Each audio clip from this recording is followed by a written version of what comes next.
Thank you everyone for joining us this afternoon. Again, my name is Michelle Lenihan and the Document Services Team Lead here at Definiti. And I'm going to talk just a little bit about amendments to your plan document, and much of this will actually dovetail nicely in with Betsy's presentation. The qualified plan documents are legal documents that outline the framework for your retirement plan. And once they've been executed, they will require an amendment to make any changes. There are two types of amendments. We have our required or mandatory amendments. These are sometimes referred to as interim amendments or good faith amendments. And these are the result of legislative and or regulatory changes that affect most, if not all, qualified retirement plans. They change the language to the core basic plan document. The basic plan document contains all non-operational provisions for a plan, all available elections that you can make for that specific type of retirement plan. It also contains additional definitions and terms for things you might find in your adoption agreement, which is where you're actually making the selections of what provisions of all the available out there you want to apply to your plan and to your employees.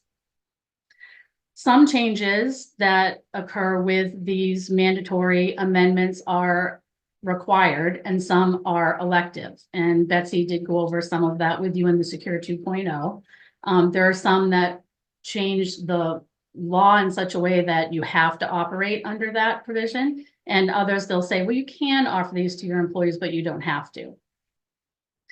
Currently, we have two mandatory amendments that are in process or on the horizon. The first that we're still working with is the CARES Secure interim amendment. That was related to the Secure and CARES Acts that were passed in 2019 and 2020, respectively. The CARES portion of the amendment really relates primarily to the different loan and distribution options that became available as a result of COVID. It pretty much just outlays you could have offered these certain types of distributions or you didn't, but it did allow for you to make some changes in distributions as they were made from the plan. The secure portion of the amendment is a bit more in depth, and it did provide a lot of other changes and distribution opportunities. And one of the probably the two most common results of secure that you would run into would be the availability of qualified birth and adoption distributions. The long-term part-time employee rules that Betsy had just mentioned, where the 3 years with 500 hours was now reduced to 2 years under Secure 2.0. That portion of the amendment, for example, it's required that you offer deferrals to long-time part-time employees, but the elective pieces, you do not have to offer the ability to receive profit sharing or match or anything else. You can elect to do that, but it's not required. We're still working, as I said, on getting those CARES Secure Acts out. We're sending them out in batches to clients, again, using defaults that were ultimately reviewed to ensure ease of administration and what would work best for the majority of clients, what we feel most would want to do. But always you can make a change to that amendment either before you do receive it or once you've received it. If you notice there's something that you did want to provide, we can always amend to change those provisions. We have until December 31st of 2025 to get those completed. And you can operate as if you have it in hand already. We just want to make sure that your amendment aligns with how you're operating your plan. And that is going to be the same for Secure 2.0. As you saw, there were a lot of changes with Secure 2.0. It expanded on some of the information in Secure, but then also added a number of other provisions. We are again going to use the defaults when we start preparing those amendments. Right now, we're in that good faith operational period. So if you're operating your plan already in a certain way based on provisions that are effective, you just need to let us know that that's what you're doing and what you've chosen, and we will prepare your amendment based on that information. And additionally, if 2 years from now you wanted to change something within that amendment, we certainly can do that and just do another type of amendment to your plan. Which leads me to the second type of amendments. The second type would be discretionary amendments. These are amendments that are changes to provisions in your plan document that are the discretion of the plan sponsor, the employer. And examples of these would include changing your eligibility requirements. Maybe you currently require a year of service before an employee is eligible to enter the plan, and you're deciding that now for your employee population, it might work better if you use 6 months of service. Or you currently do not provide for plan loans, but you want to add loans. These are discretionary amendments that can typically be made at any time. Many you'll have until the end of a plan year to make that change. There are some restrictions regarding, as I believe Betsy mentioned at one point, we can't cut back a benefit. So there will be times when we'll say we can't do that for this year, but we can look to do that next year. So again, the amendments will have timing requirements. So certain amendments are a bit more restrictive.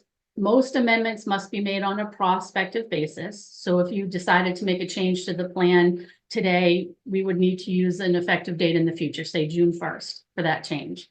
There are some times when we need to do a corrective amendment, and that could be retroactive. There are very specific set of circumstances surrounding corrective amendments. There are some that are impermissible, some that you can do. Those are always things that you'll want to talk about with your retirement plan consultant should you come across an issue that we can fix with an amendment. But most of your amendments are going to be in the future. Amendments to safe harbor plans have limitations. There are certain types of amendments that cannot be made mid-year. So you would have to wait until the first day of the plan year, upcoming plan year, to make that change. There are some changes that can be made mid-plan year, but there's a 30-day notice requirement before you can affect that change. A purchase by or the sale of the plan sponsor, super important that if you have some type of transaction like that pending or coming up, that you speak with your retirement plan consultant about that, because the timing of the amendment or change to the document aligned with the sale will impact what your options are, both as the buyer and the seller. So there are definitely timing requirements for those type of amendments. And plan terminations. Typically, the plan termination amendment should be executed prior to the effective date of the termination. There are a number of considerations there with ensuring that contributions are ongoing but ceased at a proper time, things of that nature. Very important timing if there was a sale or acquisition. And if it's a safe harbor plan, and the entity will continue to exist, but you just don't want to sponsor the plan anymore, then there's a 30-day notice requirement for that. So anytime you have a situation, a transaction, some changes that you'd like to make to your plan, reach out to your dedicated retirement plan consultant here, and they'll go over it with you, see if it's the type of change that would work for your plan, and go over some of those timing requirements with you. And of course, as with any legal document, there are costs associated with amendments. Both mandatory and discretionary amendments will be invoiced based upon your service agreement. If your service agreement is not present or it offers a range, we typically find that your amendment fee would be $400. But Definiti has a great program to help mitigate the cost of maintaining the legal document, and it's called our document maintenance program.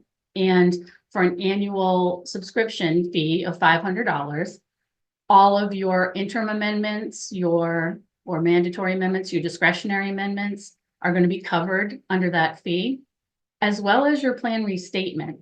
Every 6 years, the IRS requires that all qualified plan documents are fully restated. And basically that incorporates all those interim amendments that they had into your document.